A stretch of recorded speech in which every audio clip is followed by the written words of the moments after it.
Hi, hello ಎಲ್ರಿಗೂ ನಮಸ್ಕಾರ. ತುಂಬ ದಿನಗಳ ನಂತರ ನಾನು ಯೂಟ್ಯೂಬ್ ವ್ಲಾಗ್ಸ್ನ ಮಾಡ್ತಾ ಇದ್ದೀನಿ.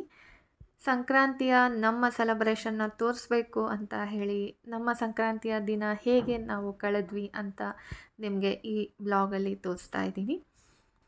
ಮೊದಲನೇದಾಗಿ ಎಲ್ಲರಿಗೂ ಬಿಲೇಟೆಡ್ ಸಂಕ್ರಾಂತಿ ಹಬ್ಬದ ಶುಭಾಶಯಗಳು. ಹಬ್ಬ ಆಗಿರೋದ್ರಿಂದ ನನ್ನ ಡೈಲಿ ರುಟೀನ್ಸ್ ಎಲ್ಲ ಮುಗಿಸಿ ಯಥಾ ಪ್ರಕಾರ ನನ್ನ ಜಾಗ್ ಮತ್ತು ಎಕ್ಸಸೈಸಸ್ ಎಲ್ಲ ಮುಗಿಸಿ ಮನೆ ಮುಂದೆ ರಂಗೋಲಿ ಹಾಕಿ ಸಂಕ್ರಾಂತಿ ಹಬ್ಬದ ಪೂಜೆ ಎಲ್ಲ ಮುಗಿಸ್ಕೊಂಡು ನಾನು ಶಿವ್ ಮತ್ತು ನನ್ನ ಪಾಪು ಹೊರಟಿದ್ದು ಹೆಬ್ಬಾಳದ ಜಕ್ಕೂರಲ್ಲಿರೋ ರಂಗೋಲಿ ಗಾರ್ಡನ್ಸ್ ಮಾದರಿ ಪಾರಂಪರಿಕ ಕಲಾಗ್ರಾಮ. ಒಳಗಡೆ ಎಂಟರ್ ಆದ ತಕ್ಷಣ ನಮಗೆ ಕಾಣಿಸಿದ್ದು ಗಾಂಧೀಜಿಯವರ ಸ್ಟ್ಯಾಚ್ಯೂಸ್. ಹಾಗೆ ಮುಂದೆ ಹೋದಾಗ ಎಂಟ್ರೆನ್ಸಲ್ಲಿ ನಮಗೆ ಕಾಣಿಸಿದ್ದು ಸಂಕ್ರಾಂತಿಯ ಡೆಕೋರೇಷನ್ಸ್. ತುಂಬ ಅದ್ಭುತವಾಗಿ ಡೆಕೋರೇಷನ್ ಮಾಡಲಾಗಿತ್ತು.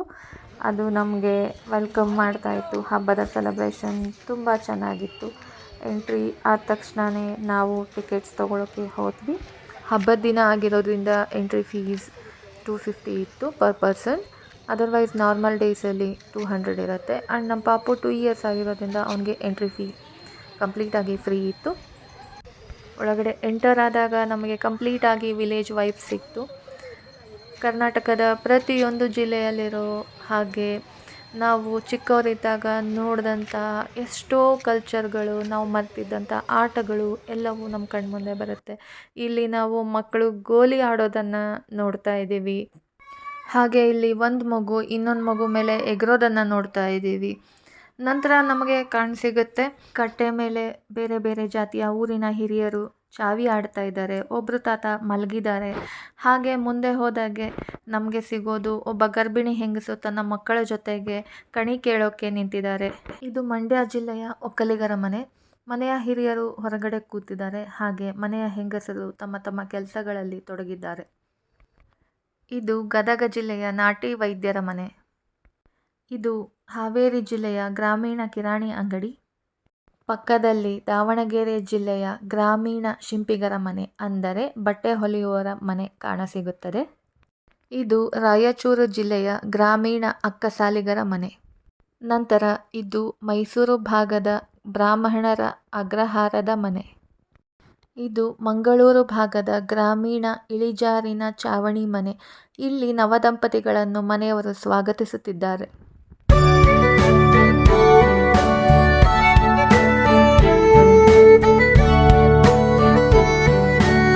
ಇದು ಉತ್ತರ ಕನ್ನಡ ಜಿಲ್ಲೆಯ ಶಾನುಭೋಗರ ಅಥವಾ ಕುಲಕರ್ಣಿಗಳ ಮನೆ. ಮನೆಯಲ್ಲಿ ವಿವಿಧ ವ್ಯವಹಾರಗಳು ನಡೆಯುತ್ತಿವೆ. ಹಾಗೆ ಮನೆಯ ಪಕ್ಕದಲ್ಲಿ ಹಿಂದೆ ಮುಂದೆ ಮಕ್ಕಳು ಆಟವಾಡುವುದನ್ನು ಕಾಣುತ್ತೇವೆ.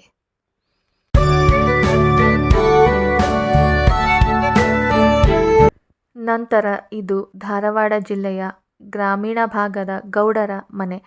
ಮನೆಯ ಮುಂದೆ ಹಸುವನ್ನು ಕಟ್ಟಿದ್ದಾರೆ. ಒಂದು ಕಟ್ಟೆಯಲ್ಲಿ ಗೌಡರು ಗೌಡಿಕೆ ಮಾಡುತ್ತಿದ್ದರೆ ಇನ್ನೊಂದು ಕಟ್ಟೆಯಲ್ಲಿ ಮಕ್ಕಳು ಆಟವಾಡುತ್ತಿದ್ದಾರೆ.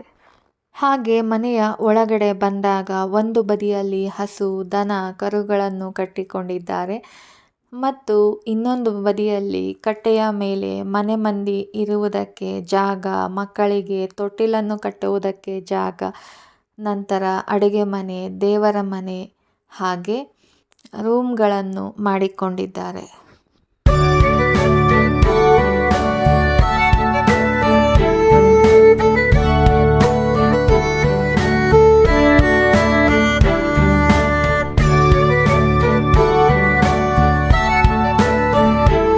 ಧಾರವಾಡದ ಅವಿಭಕ್ತ ಕುಟುಂಬದ ಕಲ್ಪನೆ ಇದು. ಮನೆಯ ಗೃಹಿಣಿಯರಲ್ಲಿ ಒಬ್ಬಾಕೆ ಒಲೆಯ ಮುಂದೆ ಕೂತು ರೊಟ್ಟಿ ಬಡಿಯುತ್ತಾಳೆ. ಬಿಸಿ ಬಿಸಿ ರೊಟ್ಟಿ ಬಡ್ದಾಯ್ತು ಅವ್ವಾ ಬಾರವ್ವಾ. ಮತ್ತೊಬ್ಬಳು ಮಗುವಿಗೆ ಉಣಬಡಿಸುತ್ತಾಳೆ. ಯವಿ ಯವಿ ಯಾಕೆ ಹಿಂಗ್ ಹಠ ಮಾಡಕತ್ತಿ? ಇನ್ನು ಮಸಿ ಉಣ್ಣುಕಲ್ಲ. ತೊಟ್ಟಿಲಲ್ಲಿ ಅಳುವ ಕಂದಮ್ಮನನ್ನು ತೂಗುತ್ತಾಳೆ ಮತ್ತೊಬ್ಬಾಕೆ. ಮನೆಯ ಮಂದಿಯೆಲ್ಲ ಒಂದೊಂದು ಕೆಲಸದಲ್ಲಿ ತೊಡಗಿಕೊಳ್ಳುತ್ತಾರೆ. ಈ ಸುಂದರ ಕ್ಷಣಗಳಲ್ಲಿ ನಾವು ಭಾಗಿಯಾಗೋಣ. ಅತ್ತೆ ಕಲ್ಲ ಅಳಕತ್ತಾನ. ಹೊಸಿ ಜೋಗುಳ ಹಾಡಬಿ.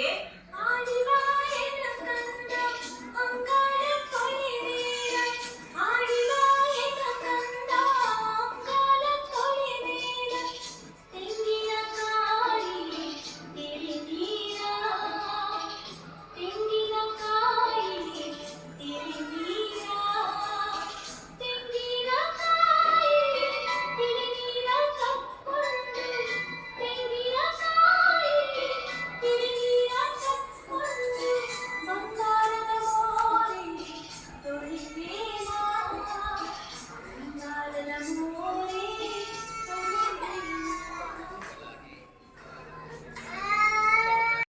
ಹಾಗೆ ಮನೆಯ ಹಿಂಭಾಗದಲ್ಲಿ ಮಕ್ಕಳು ಗಾಲಿ ಆಡುವುದನ್ನು, ಹೆಣ್ಣು ಮಗಳು ಮಗುವಿಗೆ ಸ್ನಾನ ಮಾಡಿಸುವುದನ್ನು ನೋಡುತ್ತೇವೆ. ನಂತರ ಕಲಬುರಗಿ ಜಿಲ್ಲೆಯ ಮಾಳಿಗೆ ಮನೆಯನ್ನು ನೋಡಬಹುದು. ಮನೆಯ ಮುಂದೆ ಹಿರಿಯರು ಮಾತನಾಡಿಕೊಂಡು ಕೂತಿದ್ದಾರೆ ಹಾಗೂ ಮನೆಯ ಮುಂದೆ ದನ ಕರುಗಳನ್ನು ಕಟ್ಟಿಕೊಂಡಿದ್ದಾರೆ.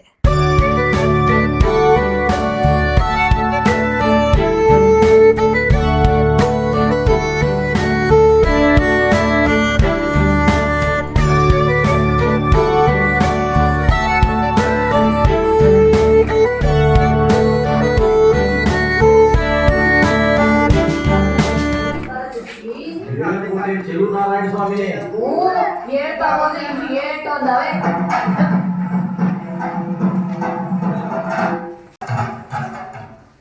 ಕಲ್ಲಮ್ಮ ಮಾತಾಯಿ ಬೆಲ್ಲಮ್ಮ ರಾಗಿಯ ಜಲ್ಲ ಜಲ್ಲನೆ ಉದುರವ್ವ ಬೆಳಗೇನು.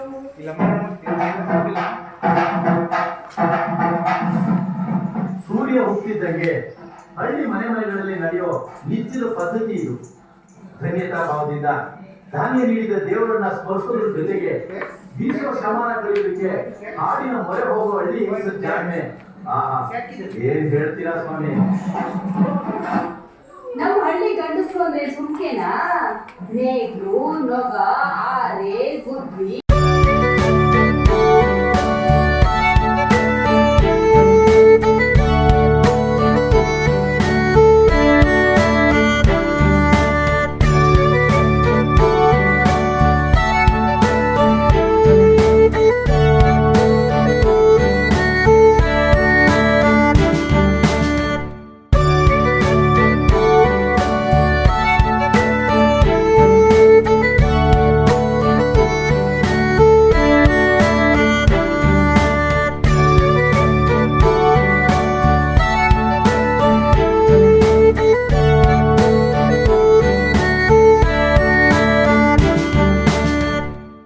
ನಂತರ ಇದು ಹುಬ್ಬಳ್ಳಿ ಭಾಗದ ಬ್ರಾಹ್ಮಣರ ವಾಡೆ.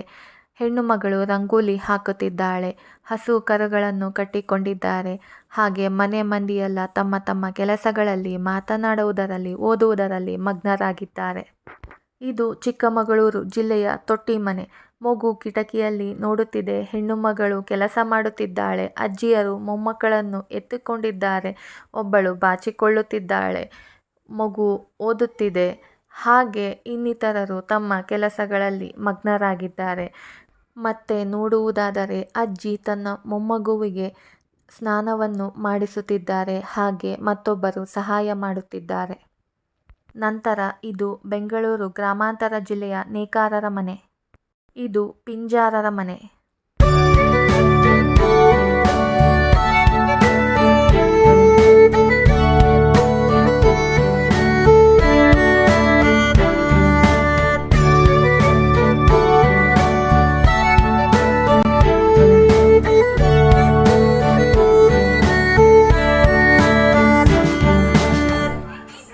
ಇದು ಚಿಕ್ಕಮಗಳೂರು ಜಿಲ್ಲೆಯ ಗ್ರಾಮೀಣ ಭಾಗದ ಗಾಣಿಗರ ಮನೆ. ಇದು ಗ್ರಾಮೀಣ ಭಾಗದ ಕುರುಬರ ಮನೆ.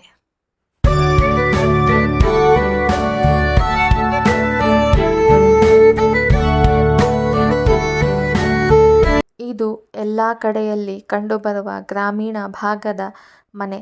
ಇಲ್ಲಿ ಶಾವಿಗೆ ಮಾಡುವುದು, ಪೋಸ್ಟ್ಮನ್ನಿಂದ ಲೆಟರ್ ತೆಗೆದುಕೊಳ್ಳುವುದು, ಮಗುವಿಗೆ ಉಣಿಸುವುದು, ಹೀಗೆ ಕೆಲಸಗಳನ್ನು ಮಾಡುತ್ತಿದ್ದಾರೆ. ಇದು ಬಿಜಾಪುರ ಜಿಲ್ಲೆಯ ಗ್ರಾಮೀಣ ಭಾಗದ ಅಗಸರ ಮನೆ. ನಂತರ ಇದು ಗ್ರಾಮೀಣ ಪ್ರದೇಶದ ಆಟಿಕೆಕಾರರ ಮನೆ.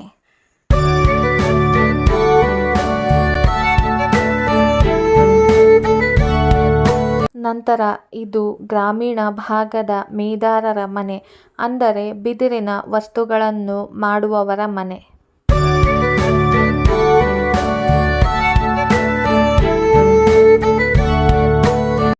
ಇದು ಗ್ರಾಮೀಣ ಭಾಗದ ಶಿಲ್ಪಿಗರ ಮನೆ.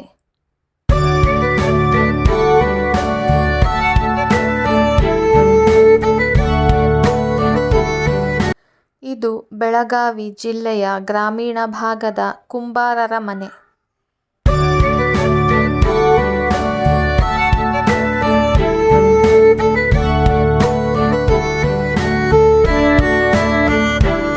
ಇದು ಗ್ರಾಮೀಣ ಭಾಗದ ಬಳೆಗಾರರ ಮನೆ. ಮುತ್ತೈದೆ ಎಲೆ ಹೆಣ್ಣೆ ತೋರುವ ನಿಂತವರೂರ, ಮುತ್ತೈದೆ ಎಲೆ ಹೆಣ್ಣೆ ತೋರುವ ನಿಂತವರೂರ. ಇದು ಕೊಪ್ಪಳ ಜಿಲ್ಲೆಯ ಗ್ರಾಮೀಣ ಭಾಗದ ಕ್ಷೌರಿಕರ ಮನೆ. ನಂತರ ಇದು ಯಾದಗಿರಿ ಜಿಲ್ಲೆಯ ಗ್ರಾಮೀಣ ಭಾಗದ ಬಡಿಗರ ಮನೆ. ಇದು ಗ್ರಾಮೀಣ ಭಾಗದ ಕಮ್ಮಾರರ ಮನೆ. ಇದು ಕೊಡಗು ಜಿಲ್ಲೆಯ ಮನೆ.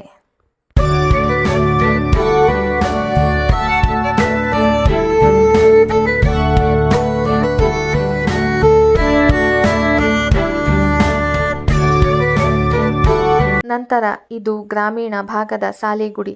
ಹಿಂದೆ ಅಧ್ಯಾಪಕರು ಮಕ್ಕಳಿಗೆ ದೇವಸ್ಥಾನಗಳಲ್ಲಿ ಪಾಠ ಮಾಡುತ್ತಿದ್ದರು. ಗ್ರಾಮೀಣ ಭಾಗದ ಪಂಚಾಯಿತಿ ಕಟ್ಟಿ. ಹಾಗೆ ಜನರು ಬಾವಿಯಲ್ಲಿ ನೀರನ್ನು ಸೇದಿಕೊಂಡು ಹೋಗುತ್ತಿದ್ದಾರೆ.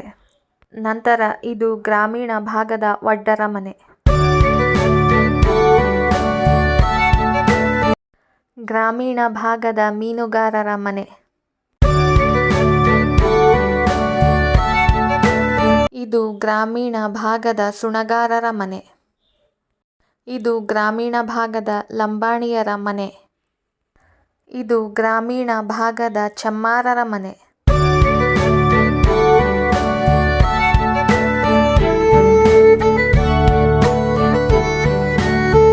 ನಂತರ ನಮಗೆ ಸಿಗುವುದು ಗ್ರಾಮೀಣ ಭಾಗದ ಪಾರಂಪರಿಕ ಬೇಸಾಯ ಪದ್ಧತಿ.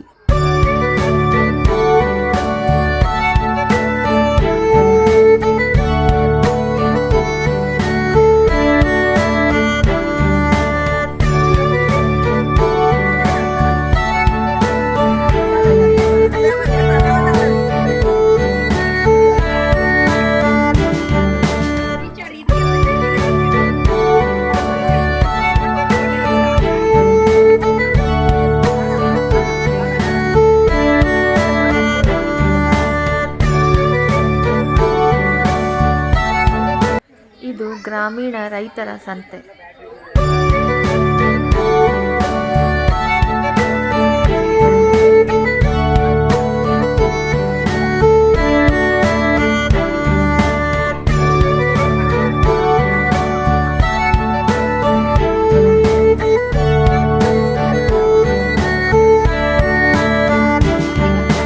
ಇದು ಗ್ರಾಮೀಣ ಜಾನುವಾರುಗಳ ಸಂತೆ.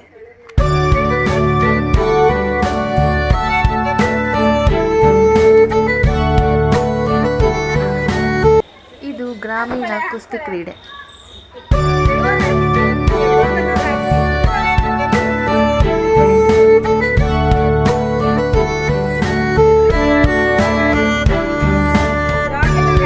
ಕರ್ನಾಟಕದ ಪಾರಂಪರಿಕ ಹಿನ್ನೆಲೆಯನ್ನು ಹೊಂದಿರುವ ಸ್ಟ್ಯಾಚ್ಯೂಗಳನ್ನು ನಾವು ಇಲ್ಲಿ ಕಾಣಬಹುದು.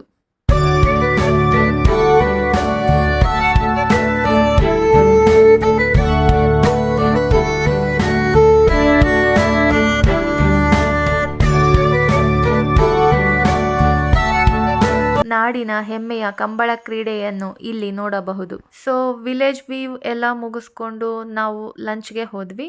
ಆಲ್ರೆಡಿ 2 o'clock ಆಗಿತ್ತು. ಆ್ಯಂಡ್ ಫುಡ್ಗೆ ಇಲ್ಲಿ ಸಪ್ರೇಟ್ ಚಾರ್ಜಸ್ ಮಾಡ್ತಾರೆ.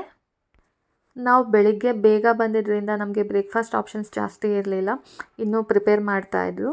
ಹಾಗಾಗಿ ನಾನು ಚೋಲೆ ಭಟೂರ ತೊಗೊಂಡೆ, ಶಿವ ಅವರು ಪಾವ್ ಭಾಜಿ ತೊಗೊಂಡ್ರು, ಹಾಗೆ ಅಂಶುಗೆ ಇಡ್ಲಿ ತೊಗೊಂಡ್ವಿ.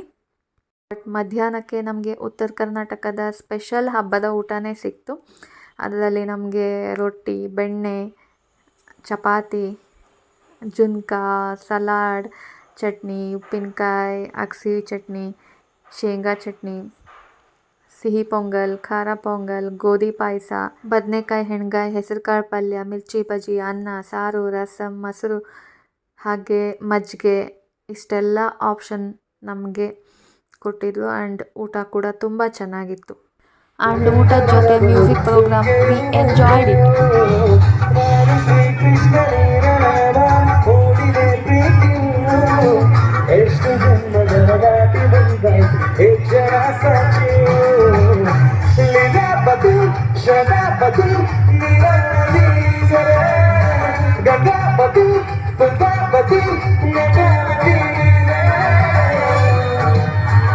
ಆ್ಯಂಡ್ ಇದ್ರ ಜೊತೆ ನಾವು ಚಿಕ್ಕವರಿದ್ದಾಗ ನೋಡಿದ್ದ ಮೂಡಲಮನೆ ಸೀರಿಯಲ್ನ ಆ್ಯಕ್ಟ್ರೆಸ್ ನಮಿತಾ ಅವರು ನಮಗೆ ಸಿಕ್ಕಿದ್ರು. ಅವ್ರ ಜೊತೆ ಒಂದು ಫೋಟೋ ತೊಗೊಂಡ್ವಿ.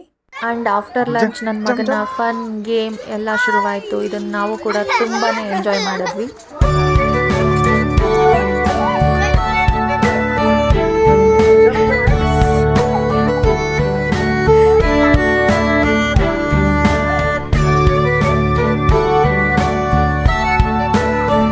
ನಂತರ ಫಿಶ್ ಪಡಿಕ್ಯೂರ್ನ ನಾವು ಮೂವರು ತುಂಬಾ ಎಂಜಾಯ್ ಮಾಡಿದ್ವಿ. ಅಂಶು ಅಂತೂ ತುಂಬಾ ಎಂಜಾಯ್ ಮಾಡ್ತಾ ಇದ್ದ. ಅದನ್ನು ನೋಡಿ ನಾವಿಬ್ಬರು ತುಂಬಾ ಖುಷಿಪಟ್ವಿ.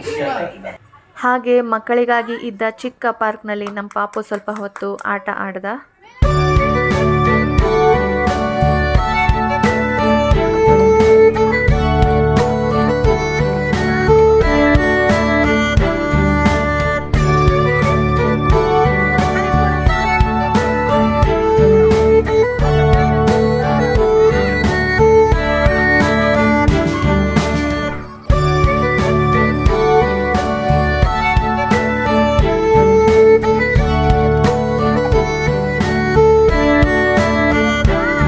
ನಂತರ ರಿಮೋಟ್ ಕಾರ್ ನೋಡಿದ ತಕ್ಷಣ ಎರಡೆರಡು ಸಾರಿ ಹತ್ತಿ ರಿಮೋಟ್ ಕಾರ್ ಆಟ ಆಡ್ದ.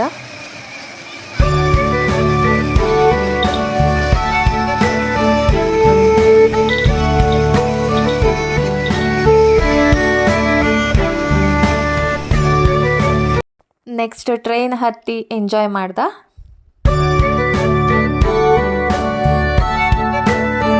ಹಾಗೆ ಮೂವರು ಜಟ್ಕಾ ಬಂಡಿ ಹತ್ತಿ ಎಂಜಾಯ್ ಮಾಡಿದ್ವಿ.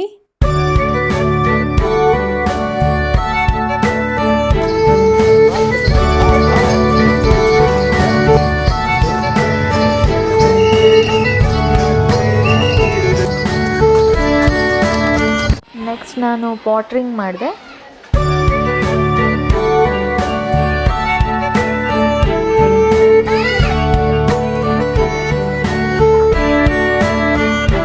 ನಂತರ ಮ್ಯಾಜಿಕ್ ಶೋ ಇತ್ತು, ಅದನ್ನು ಕೂಡ ತುಂಬಾ ಎಂಜಾಯ್ ಮಾಡಿದ್ವಿ. 3 बार उफ कर दो. 1 2 3. फूल मैडम के हाथ में है.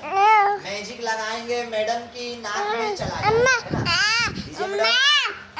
देखिए मैडम सर ये फूल है, इसको बैग में रख देंगे. फूल कहाँ पर है मैडम? यहाँ से गायब हो जाए. 1 2 3 उफ कर देंगे, जोर से हट गया. मैडम की नाक में चला गया. चाकू से कट कर देंगे, बाहर आ जाएगा, है ना मैडम? चाकू से आएगा या मैजिक से? बोलिए. मैजिक. चाकू से या मैजिक से? चाकू से ले लो.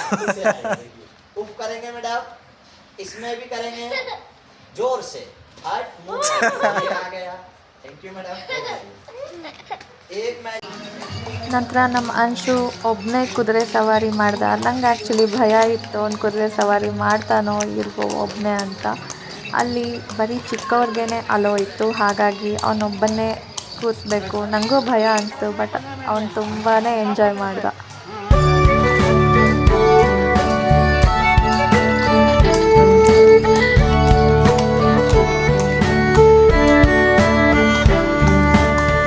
ಸೊ ಫೈನಲಿ ಎಲ್ಲ ಮುಗಿಸ್ಕೊಂಡು ಮನೆಗೆ ಹೊರಡೋದಕ್ಕೆ ಅರೌಂಡ್ 6 o'clock ಆಗಿತ್ತು. ಮನೆಗೆ ಬಂದು ಫ್ರೆಶಪ್ ಆಗಿ ಅಂಶು ಬಿಲ್ಡಿಂಗಲ್ಲಿರೋ ಎಲ್ಲ ಮಕ್ಕಳಿಗೂ ಎಳ್ಳು ಬೆಲ್ಲ ಹಂಚಿದ. ಹಾಗೆ ನಮ್ಮ ಮನೆ ಹತ್ತಿರ ಇರೋ ರಾಯರ ಮಠಕ್ಕೆ ಭೇಟಿ ಕೊಟ್ವಿ. ಯಾಕಂದರೆ ಅವತ್ತು ರಾಯರ ವಾರ ಗುರುವಾರ ಆಗಿತ್ತು. ರಾಯರ ಮಹಾಮಂಗಳಾರತಿಯನ್ನು ಮುಗಿಸ್ಕೊಂಡು ಆ ದಿನವನ್ನು ಖುಷಿಯಾಗಿ ಮುಗಿಸಿದ್ವಿ.